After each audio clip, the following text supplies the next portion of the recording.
লোক ঢুকবে না। আসেন আপনি আসেন, ওরা কেউ ঢুকবে না। কেন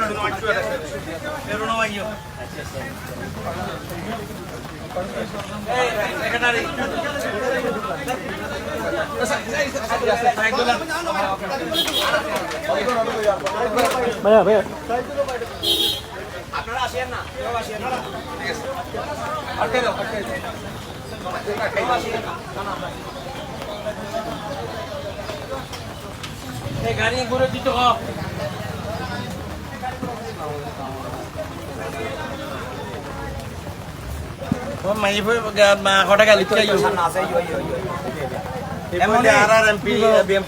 চৌধুরী জ্যেষ্ঠ পুত্র ফরাজ করিম চৌধুরী সারা রওজান্না সারা বাংলাদেশের সারা পৃথিবী আমার পরিচিত আমি করাই সারা পৃথিবী উনি এখন মানে মানে ইয়ে হয়ে গেছে। এগুলো বলেন না, ওনার মেয়ে এই ছোট বোন হটে গেল, বড় গো হটে বোন ওনার পরিবারটা চলে আসা অনেক নিকা তোমরা বাড়ি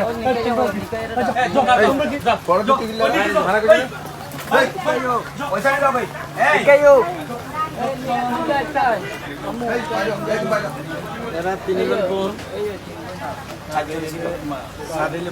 আপনি একটু এখানে যারা বাইরের মানুষ ওনাদেরকে চলে যেতে পারেন। এই তোমরা চলে যাও,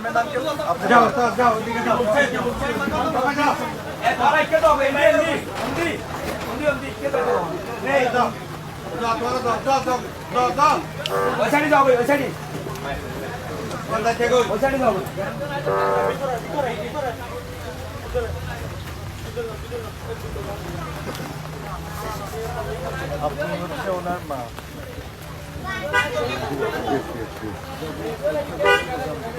ঘটনাটা কবে ঘটলো?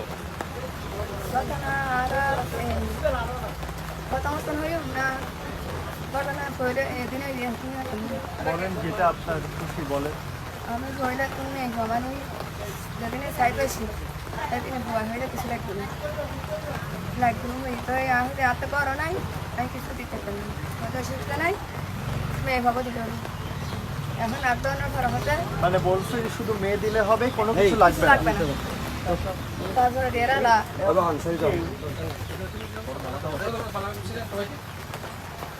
এখানে তো ছবি তোলার প্রয়োজন নেই, ছবি পরে তুলে ছবি তোলার পরে সুযোগ হবে তো বলেন। তো দেরালা মানে আর তো ঘর হতে 100 মানুষ 100 মানুষ খাওয়াতে হবে। তো সামাজিকতা হতে 100 মানুষ খাবানোর মাধ্যমে এলাই তার হতে না হাত দিন হতে তাইসকে হতে না আইলে হতো না আর 100 মাসে তে আদি আরাম হলো 100 মানুষের টাকা দিতে হবে। আচ্ছা তো আর মানে সমাজে মানি লাগি আচ্ছা অসুবিধা নাই এটা দেন করছু তারা হানাকে আদি আলাই এগুলো কি আপনারা দিছেন? দিছি তো এরা তো আপনি মেয়ের বাবা উনি, হ্যাঁ তো আপনি কি করেন? আমি রিক্সা চালাই দিনমজুরি কাজ করি। রিক্সা চালান, আপনি কি 100 জনের খাবারের টাকা আপনাকে দিতে হয়েছে?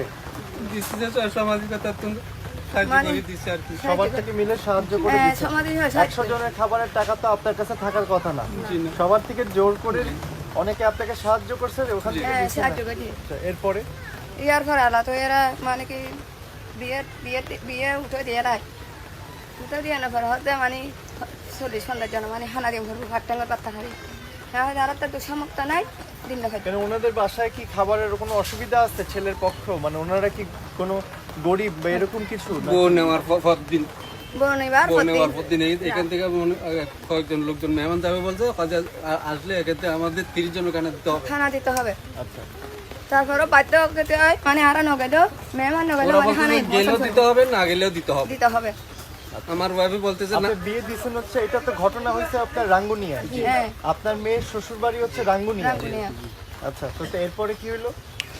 এরপরে বিয়ের জিনিসে যেগুলোর কথা বলছে অনেক মোবাইলের কথা কাটাকাটি হয়েছে। আমরা পারতেছি না যে আমাদের সর্দার হচ্ছে তসলিম আঙ্কেল, উনি কথা বলছে যে উনি বলতেছে না মানে তখন অল্পখানে দিয়ে দিই 20 জনের খানা দিচ্ছে, ওরা না পছন্দ।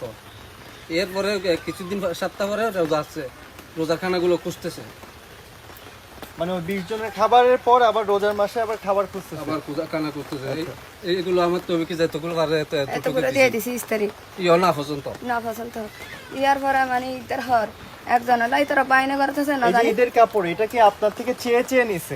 চাই এগুলো আপনারা খুশি মনে দেন নাই, আপনাদেরকে চেয়ে চেয়ে নিছে, এই তো?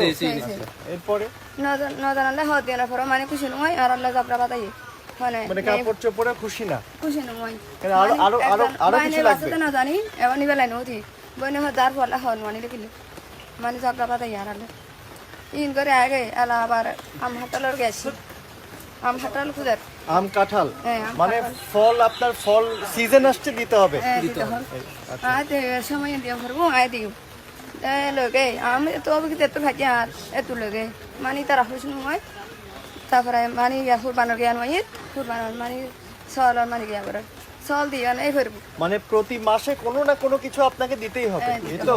বিয়ে কবে দিচ্ছেন? বিয়ে দিছি এই 26 3 মাস পার হইছে আর কি। মানে এই 3 মাসের মধ্যে এত কিছু চাওয়া? হ্যাঁ এই 3 মাসের মধ্যে ঘটনা এগুলো? ছাগলের কথা যখন খাবার, ফল, কাপড় চোপড়, ছাগল সব এই 3 মাসের মধ্যে? 3 মাসের মতো ছাগলের কথা যখন বলছে আমি বলছি আমি অপারক, আমি এই বছর দিতে পারবো না, যদি আপনারা যদি না পারেন আমি আগামী বছর দেব। আমার মেয়ের শাশুড়ি বলছে হয়তো দিতে হবে, দিম ভরবো যদি দিতে হবে হলে আমি আমার গালার উপরে যদি চুরিয়ে দেন আমি দিতে পারবো না। আপনার মেয়ের শাশুড়ি যে এই কথাটা বলছে, ওনার ঘরে মেয়ে আছে না নাই? মেয়ে শুধু ওরা 4 ভাই 1 বোন। তো 4 ভাই 1 বোন আছে। বোনটা উনি কি একটা মেয়েকে বাড়িতে এনে কি নিজেকে সরকার মনে করতেছে? এই যে ওনারও তো একটা মেয়ে একদিন অন্য ঘরে যাবে, এইটা ওনার ঘুরে আসবে, এটা তো ওনার বোঝা উচিত। যাই হোক, এরপরে কি হয়েছে? এরপরে আলা এগুলা যখন দিয়ে আসছি জাবরা ইয়ে না পরে আচ্ছা যে কোরবানি ছাগলের ব্যাপারে এখন যে বললে এটা আমি এখন দিতে পারবো না, আপনারা যদি না মানেন আমি প্রয়োজনে আগামী বছর হইলেও দিয়ে দেবো, এখন এবছর আমি আপনাদের কাছে ক্ষমা প্রার্থী। আমি শাশুড়ি বলতে যে দিতে হবে, আমি কই আমি আমার গালার উপরে যদি চুরি দিয়ে আমি বছর ভাত পারবো না, হয়তো না পারলে হয়তো মেয়ে দিছে কেন স্যার আমাদের পেটে যদি মেয়ে হয়ে যাও এটা কেউ অপরাধ হয়ে গেছে স্যার। আলা স্যার ফাতে ফোন করতে না দেয় মোবাইল করতে না দেয় মেয়ে যেটা কথাবার্তা বলে নিচে উনি এই জায়গায় উপস্থিত মানে উনি বলছে উকিল মানে উনি বলতেছে আমার এটা আমার শাশুড়ি বোনের জামাই, উনি বলতে আমার সম্বন্ধে যদি দিতে না পারে আগামী বছর আমি দিয়ে দেবো। তাহলে উকিল এখনো উপস্থিত আছে শাশুড়ি মানতেছে না, এই গত শনিবারের কথা হয়েছে এগুলা। এরপর আপনার মেয়ের সাথে কি হয়েছে, ঘটনাটা কেমন হয়েছে একটু বলেন তো? এটা তো স্যার আমরা তো আর জানি না স্যার। আর মানে ফোনে আসলে যোগাযোগ করতে না গত দেয় মোবাইল শনিবার আমরা আছি, এই বুধবারে আমার মেয়েটাকে মারি ফেলতে অবশ্য বৃহস্পতিবারে সকালে জামাই বলতেছে হয়তো তোমরা আসো, কি জন্য আসবো, 2 মিনিট আগে মেয়ে জামাই এখানে আসার কথা মোবাইলটা কাটার পর 2 মিনিট পরে আবার বলতেছে আমার আব্বু এদিকে আসো, ফিরলে কি জন্য বলতেছে আর বলে না, কথা আসলে দেখবে যেটা বলে মোবাইল কাটিয়ে আইলে দেখবে হয় যাই দেখি যে ঘটনা আর মেয়ে ভবানী সুয়াদ আবার ওই যে যেটা উকিলাতি করছে সেটাকে আবার এখানে ফাটাইছে, উনি বলতেছে যাই দেখে বলতেছে মেয়েটা ফাঁসি খাইছে বলতেছে, উনি যাইয়া কিন্তু ফাঁসিতে দেখে নাই। আপনার মেয়ের দাফন হয়ে গেছে? জি দাফন করে ফেলছেন? আপনারা মেডিকেলে দিছিলেন? মেডিকেল দি মেডিকেলে দিছিলেন? কোনো রিপোর্ট আসছে? জি দেনে স্যার 10 দিন পর আসবে 10 দিন পর। মেডিকেলে কোনো অসুবিধা হচ্ছে?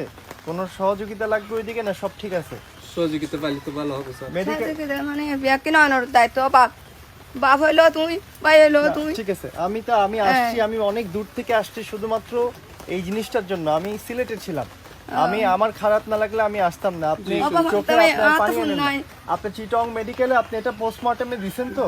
তো মেডিকেলে আমাদের পরিচিত কেউ আছে, এটা আমরা দায়িত্ব নিতে হবে। ওনার রিপোর্টটা সঠিক হতে হবে, ওনার রিপোর্টটা সঠিক হতে হবে। আপনার রিপোর্ট আসার পর আপনি কোনো কিছু করতে চান এটার বিষয়ে? আপনি কি কোনো আইনগত কোনো কিছু করতে চান নাকি আপনার এরকম? আমি চাই স্যার ওরা শাস্তি হোক আপনি শাস্তি চাই আমি আপনাকে বলি, আপনার মোবাইল নাম্বার কি? আমার মোবাইল নম্বর হচ্ছে জোরে বলেন। 01813712487। আবার জোরে বলেন। 01813712487। আপনার মেয়েকে 3 মাসের জন্য, 3 মাসে বিয়ে হয়নি, এত কিছু চাওয়া পাওয়া, আপনার মেয়ে আজকে লাশ হয়ে বাড়িতে ফিরে আসছে। রাউজান থেকে বিয়ে করে গেছে, লাশ হয়ে রাউজানে ফিরে আসছে, এই তো? রাও জানে না এটা দহন করে দাও। দাবনে এখানে দাফনও ওখানে হয়ে গেছে। আমি আপনার নাম্বার নিছি এই কারণে, আপনাকে এখন বাংলাদেশের নামি দামি আইনজীবীরা ফোন করবে, তারা আপনাকে ফ্রিতে, আপনি যদি কোনো আইনগত ব্যবস্থা নিতে চান এই নাম্বারে আপনাকে ফোন করবে, আপনাকে ফুল আইনগত সহযোগিতা করবে। মেডিকেলের দায়িত্বটা আমরা নিলাম, আপনার যাতে পোস্টমর্টেমগুলো যাতে ঠিক। দেখেন আমি অনেক সময় গত 2 বছর ধরে আমি বাড়িতে বাড়িতে যেয়ে চিল্লাচিল্লি করছি, অনেক সময় মানুষ আমাকে বলছে আপনি এই বাড়িতে ছোটখাটো, এগুলো ছোটখাটো বিষয় না। আজকে এই বিষয় থেকে আপনার মেয়ে আপনার কাছ থেকে চলে গেছে, দেখছি স্যার। আজকে এই বিষয়ের জন্য আপনার মেয়ে আপনার কাছ থেকে চলে গেছে, এই তো? তা এই জিনিসটা আমাদেরকে বন্ধ করতে হবে। এই সাইদুল, তোমার তোমাকে একটা সিম কার্ড নিতে বলছিলাম, ওই নাম্বার বলো।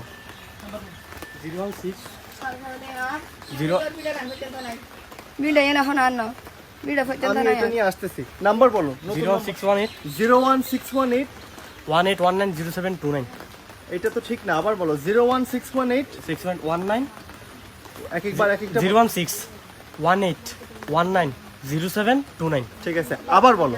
01618190729 ওকে, একবার এক একটা বলতেছে না, ঠিক আছে? না আমি এই নম্বরে কল দিচ্ছি। ঠিক আমার আছে, হাতে মোবাইল আছে। এই নাম্বারটা এখন থেকে আমার কথা শুনো, আমাদের এটা থামাতে হবে। আমাদের এলাকাতে কোনো ধরনের এখন থেকে এরকম গরু ছাগল আনা নেওয়া, এটা যদি একটু বাধ্যতামূলক, যদি কেউ প্রেশার দেয়, যদিও এটা আইনে নাই, ওই গরু ছাগল নিয়ে আমি উপস্থিত হব বলে দেবা, আমি যাব ক্যামেরা সহ যাব ওর কাছে, দেখি গরু ছাগল নেয়, লজ্জা দিব। আর কিছু না করতে পারলেও আমি আমাদের সরকারের কাছে হাত জোড় করে একটা অনুরোধ করতে চাই, দয়া করে এই যে আপনারা ইফটিজিংয়ে মাদকের জন্য যেমন ভ্রাম্যমাণ আদালতকে যে ক্ষমতাটা আপনারা দিছেন, যে তাৎক্ষণিক ব্যবস্থা যৌতুকের বিষয়টা করতে হবে, নাহলে এরকম আজকে আমাদের রাউজানের একটা মেয়ে লাশ হয়ে গেছে শুধুমাত্র একটা ছাগলের জন্য, ছাগলটা দিতে পারেনি দেখে। তাৎক্ষণিক যাতে আমাদের ম্যাজিস্ট্রেট সাহেবরা যে ওখানে যাতে ব্যবস্থা নিতে পারে, নাহলে এটাকে আমরা থামানোর কোনো উপায় নেই।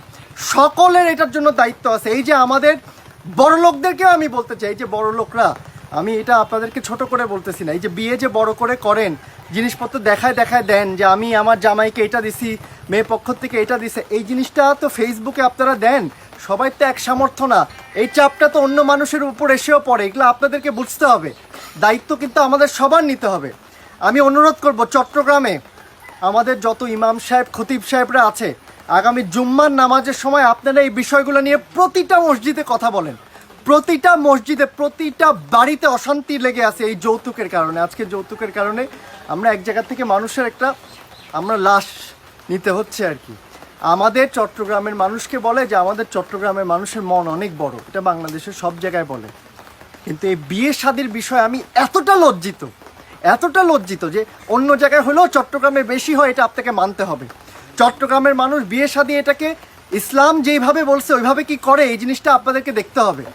আজকে আমি সবার উপর, আমি কাকে কি বলবো, আমার শরীরও এখন মানে কাঁপতেছি। আমার এখানে একজন মেয়ে, তার শুধুমাত্র একটা ছাগল তার পরিবার দিতে পারেনি। তার বাপকে দেখেন একজন রিক্সা চালক, তার পিতা। আমি নাম্বার দিছি, আপনাদের এখান থেকে যদি কেউ ওনাদেরকে আইনগত সহযোগিতা করতে চান যোগাযোগ করেন, নাইলে আমরা করব।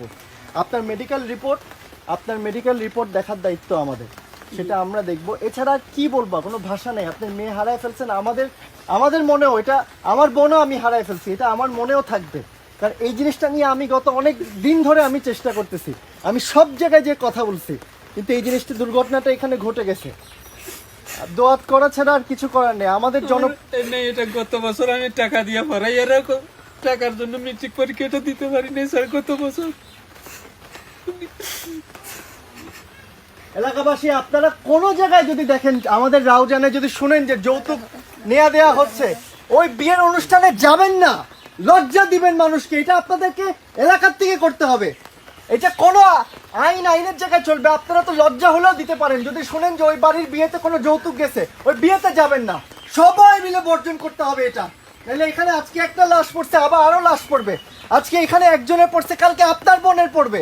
এগুলো আপনাদেরকে খেয়াল রাখতে হবে। আজকে আর কিছু বলার নাই, মেয়েটা আমাদের মাঝে নাই, উনি চলে গেছে। ওনাকে সহযোগিতা করুন। আপনাকে আমরা কিভাবে সহযোগিতা করতে পারি? আপনি চলাফেরা করতে আপনার যদি আর্থিক কোনো সমস্যা হয়, আমি একদম ওপেনলি বলতেছি আপনাকে, এখানকার যে স্থানীয় চেয়ারম্যান সাহেবকে আমি নিয়ে আসছি, এখানে জনপ্রতিনিধিরা আছে, ওনাকে বলবেন, উনি আমার সাথে সব সময় আঙ্কেলের সাথে আমার কথা হয়, যেই ধরনের হেল্প আমরা করার চেষ্টা করব, কিন্তু আপনার মেয়েকে ফিরিয়ে আনার ক্ষমতা তো আমার নেই। আল্লাহর কাছে শুধু দোয়া করব, শুধু আল্লাহর কাছে আমি দোয়া করব যাতে ও যেখানেই থাকে ভালোভাবে থাকে, আর কিছু বলার নেই। আমি আপনাকে কোন ভাষা বলতে পারবো সেটা স্যার জানি না। আঙ্কেলে বলতে পারবো। ঠিক আছে চেয়ারম্যান আঙ্কেল, এটা আপনার দেখতে হবে, আমি দেখবো। এটা আমার চাচা, এটা আমার আঙ্কেল, আমার বাবা। কি লাগবে আপনার? আর পিঠে না পিঠে লইন না খারে তিয়া মানে কিস্ত ললে সারাইছি বাপ। আচ্ছা ওনার এখানে ওনার এখানে হলে একজন থেকে আমি ঠিক করে দিছি, এবিডিটা তাদেরকে বলছি, আর একটা সরকারে গদ দিচ্ছে, শুনেন না, জি সরকারে গদ দিচ্ছে, এগুলা থেকে যাওয়ার জন্য তাকে বলছি, সে 2 ঘন্টা জায়গা এখান থেকে নিছো না, জি এইটা কিছু টাকা দিছে, বাকি 3 ঘন্টা, বাকি টাকাগুলো আস্তে আস্তে দেবে, কিছু টাকা দিছে, বাকিগুলো আস্তে আস্তে দেবে। কত টাকা লাগবে এখানে? এই আর কত টাকা তোর দিছিস? কত? 2 লাখ টাকা আমার মাধ্যমে আরো দিছে। কত দিতে হবে? আর কত আছে? 75,000 টাকা আরো বাকি। আচ্ছা এই 75,000 টাকা আমি দিয়ে দিলাম, শেষ। আমি আপনাকে এখন পরিশোধ করে দিচ্ছি। আপনি অন্তত এই ঘর একটা নিয়ে আপনি শান্তিতে থাকেন। আপনি অনেক হারাই ফেলছেন, এই ঘর দিয়ে তো আর আপনার মেয়ে ফেরত আসবে না, তবে এত সহযোগিতা আমরা আপনাকে করে দেবো, ঠিক আছে? আজকে ঠিক আছে, নখান ঠিক আছে, ঠিক আছে। স্যার ওরা যেমন একটু শাস্তি পায়, মানে আমার মেয়ের রিপোর্টটা ভালো হোক। ঠিক আছে, দিব গরিব ইবেম বিচার বোয়া খেয়াল রাখিবে। ভালো সাহেব দেন পাহরিলা তুমি বাইরে তুমি আর সম্ভব ঠিক আছে আমি সারি দিও, সারি দিও আল্লাহ। আপনার 75,000 টাকাটা আমি এটা শেষ করে দিলাম। এটা নিয়ে আমি চেয়ারম্যান আঙ্কেলকে নিজ দায়িত্বে দিয়ে দেবো। আপনার চট্টগ্রাম মেডিকেলে পোস্টমর্টম, ওইটা আমি এখন নিজ দায়িত্বে কথা বলবো। আপনাকে আইনজীবীরা এখনই ফোন দিবে, আপনার কাছে ফোন নাম্বার আমি দিছি, ধরবেন। আপনি আইনের ভাবে যেতে হবে। আসলে জিনিসটা তো এক ধরনের অপমৃত্যু, এটা আইনেই যেতে হবে আমাদেরকে। আমি দোয়া করবো। আসসালামু আলাইকুম। আমি বিদায় নিলাম, আমার জন্য দোয়া করেন। দোয়া করবেন। আসেন আমার সাইডবেলা হন সাইড